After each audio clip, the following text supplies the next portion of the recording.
week. Oo, bago pa.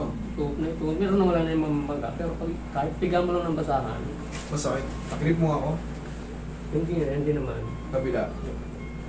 Malakas naman. Anong problema? Pag ano, no? Pag ganyan, masakit siya.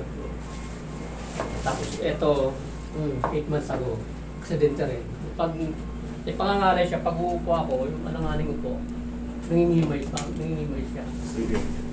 Ito bago-bago pa eh. Ito bago. Sabihin mo sa akin, sir, kung masakit ha. Kasi part ng disgrasya, kailangan kong i-verify. Sure natin yung mga buto-buto nyo kung walang mga ano. Ayan, mga ganyan. Wala. Pag pinipindot ko yung main buto. Wala. Sure? Hmm. Yan. Wala. Yan mga yan. Wala. Okay. Pag ganito, Kaya masakit siya. pababa. Ganun din. Ganun din. Dito mo na eh. Okay, sige. Sa joint, adjust. Okay, very good. Kung ganun lang. Kung wala naman, alam ko naman. Yan. Mamaya may konting matitira rito pero konti na lang. Kailangan ganun pag nagpa-adjust kayo. Tapos mga ilang araw wala na yan. Pero pag nararamdaman yung masakit ngayon at nadagdagan pa na after adjustment, mali ako. Relax lang. Yan. Sarap. Tumunog. Tumunog. Yan na yan.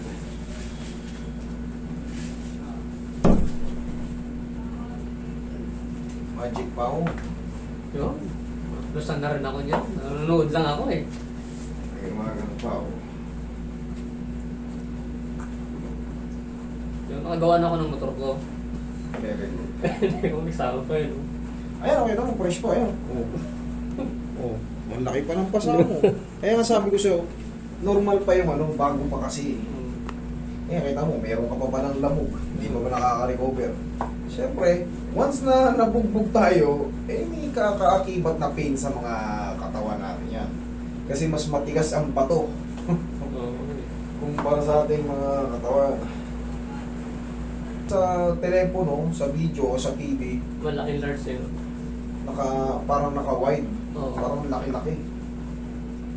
Ito, laki tingnan nitong ano to eh. Sale. Ayan, Oo. 5'6" ako eh. O, ayan. Mga 5 ano yan? 5'7".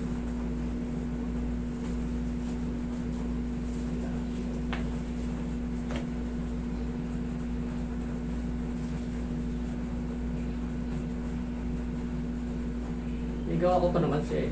Kaya lang, hindi may persa. Hindi mo sakit. Ang konti na lang. Sagad na yan. Konti na lang.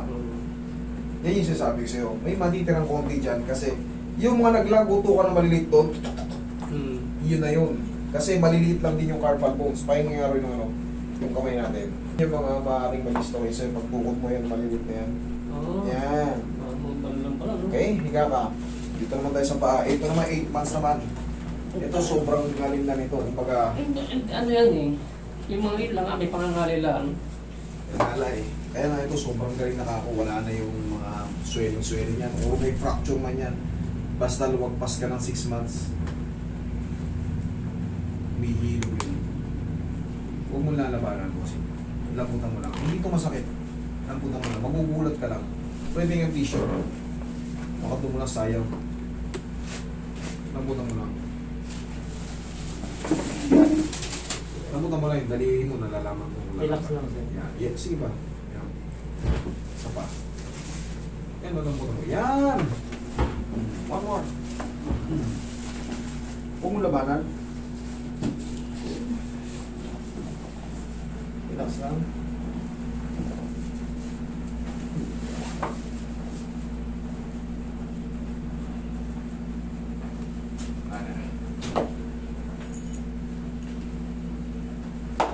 Siguro kasi Tagalan na eh. Ito yung kaya na to. Tapos ngayon Ito lang naman ang mano sa'yo. May Mangali lang talaga siya pag yung umupo, mararamdaman ko, first time akong ipa. Sa motor din yan. So, sa motor. Ay, ano na yan. Dapat maging aral na sa yan. 2 beses ka na nasisimplang. Ano eh, alam mo yung may damay ka, dinamay ka lang. Kaya mahirap eh. Maingat tayo pero yung nasa likod natin. Talagang yung disgrasya, hindi maiiwasan eh. Sobrang ingat mo. tong gagong katabi mo, hindi nag-iingat. Tinamaan ka ngayon. Dahil bumalik ka Ano yun eh, bisikleta sa Aurora corner ng EDSA. Ano, naka-green na, tumawid diretso pa. Biglang preno, eh may tubig, madulas. Slide ako.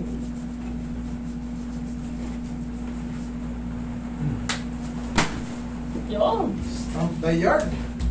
Wala na ito. Wala na. Okay, oh. Dito, okay na ha. Oh. Ayos. Okay. Thank you. Thank you.